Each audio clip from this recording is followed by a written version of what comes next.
flow, kick the flow, kick the flow, kick the flow, kick the flow. One that advertises constantly on TV, and they encourage you, if you're watching a football match, to bet on the score, to bet on the first person to score, the name of the scorer. And if you're at the match and you've bet with them before, they know you're there because they can track all this stuff, and you constantly get texts. And of course you can bet online, and that's where the big surge now is with gambling addiction online. It's little bookies. We used to have little bookies on the estate where I was brought up in Swindon. Nearly always old men in there puffing away on their old Open roll-ups, betting on horses. You see some older women in there too, but nowadays it's mainly done online, which means young people could be gambling online, upstairs, in their bedroom, on their computer, on their phone. Mum and Dad don't even know. Well, I'm going to talk now about this to Charles Ritchie, who co-chairs Gambling with Lives, who joins me now. Mr. Ritchie, thanks so much for joining us. This report, which reveals just how many which says some of the worst affected for suicides are people under the age of 30. You have a special interest in this because of your own son, Jack. Sure, yeah. Yes, our son Jack took his own life 3 years ago, aged 24, and that was after 7 years of gambling. So he'd actually started when he was at school, playing on the now infamous fixed odds betting terminals in his lunch hour with a group of mates. Jack had two early, very big wins, and as a 17-year-old schoolboy, went to school with £2 in his pocket and came back with £1,000. By the time we discovered Jack's gambling, which was probably about a year after that, we had no idea. We now realise that he had a deep and serious addiction. I don't know how this works, so forgive me, Mr. Ritchie, but can it be almost a thing passed on, it's like an hereditary thing? You know, Dad was a gambler, Mum was a gambler, Grandpa was a gambler, or was it just a merely opportunistic thing for your son Jack? He walked past the casino, well, it had been an arcade, I presume, or the bookie shop, popped in with his mates for a dare, and got hooked. It's very much the second. I mean, yeah. I'm sure there will be some environmental factors, and certainly some people talk about if their parents gamble, being exposed to it. I don't think it's a genetic thing. I think it's an environmental thing. But actually, the vast majority of gamblers are actually like Jack. You know, we're not a gambling family. I heard you sort of saying the sorts of betting that you've done, which is considerably less than we do. So Jack has, and there's no history of gambling in our family. Jack went in there as a bright, intelligent, happy, popular young man with his mates, thinking that he was engaged in something which was a bit of fun, because that's what the adverts tell us.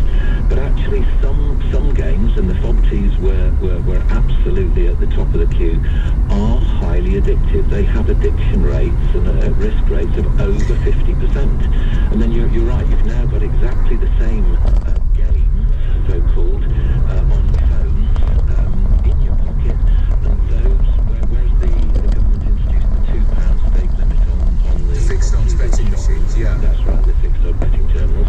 There are no limits online. And you mentioned the Gambling Commission's recent report. That is one of the big disappointments on that, is that they didn't put any cap on the stake sizes. Now, that may technically be a job for government. It maybe is outside the Gambling Commission's remit. But you know, stake size is identified to be one of the most dangerous characteristics of games in terms of making them addictive, and obviously in terms of the amount of money you can lose. Yeah. Now, how is it that when does a gambling company decide? Of course, they want people to lose money because that's how they make their fat, inflated profits. But when does a gambling company, in your experience, and I know you've become very involved in this, Mr. Ritchie, since the loss of your son, when do they decide that this person might be quite young and probably in no position to pay this money back? I mean, do they have is there a red alert when they reach debts of maybe 2,000, 10,000, 50,000? Do you know? No, they don't. I think that the only rules actually around, you need to do source of wealth checks if people are spending more than £2,000. So that is £2,000 what, a week or a day? I think that is deposits of over 1,000, of over 2,000. So what the gambling companies say is that they have algorithms which can spot people who are getting into trouble. Now they have a number of markers of harms, but I mean this is again is one of the scandals, is that the algorithms and the markers of harms that they use are not in the public domain. We've no idea whether they work, and frankly, when you see some of the cases that we and other organisations deal with, plainly they are not doing anything to intervene. They aren't really doing anything around affordability. Indeed, people would say it is exactly the opposite, that if you become a big loser, actually that's when you get fed bonuses, free bets, and if you reach the top end of the scale, you know, you're offered VIP status. So, you know, it really is an industry which talks about being able to spot individual gamblers, but question one, can they? And secondly, even if they do, what do they actually do? Because the view is that they actually exploit those people even more. Your own son was only 24 when you lost Jack, Mr. Ritchie. Now, you said you found out he'd been gambling about a year after he started. How deep a debt had he got into? How much trouble was he in?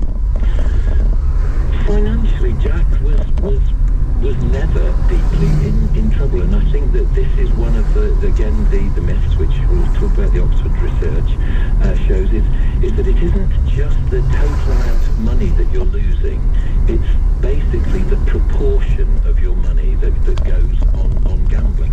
So Jack actually, when he died, after 7 years of gambling, he had an overdraft of £1,500 and a loan of £2,000, which for a 24-year-old is not extraordinary in any way.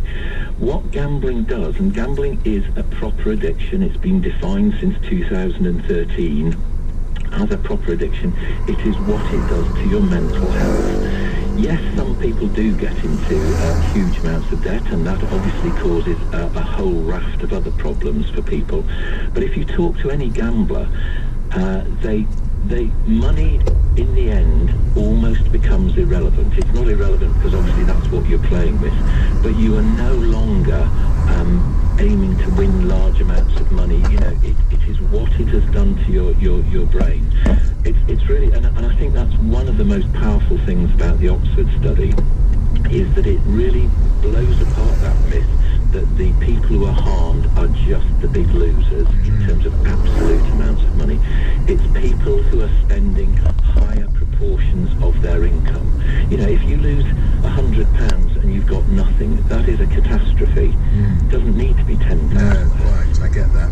Had your son, or maybe you'd persuaded him, Mr. Ritchie, had he sought any help to try and wean him off this terrible habit? Yeah, to be fair, I think when we first discovered, when he was probably about 18 at that time, I don't think that we understood enough about addiction. We thought he was a young man trying things out, doing something stupid, and I think that maybe that is what he felt. But yeah, Jack actually sought out treatment at a number of times. And that is actually, to be honest, one of the really big problems, is that if you go to your GP, most GPs don't know anything about gambling. They don't know about gambling disorder. And the treatment which is available around the country to say the best is a bit haphazard, you know, in terms of where you live, the quality and the amount of it. So yes, and Jack actually also went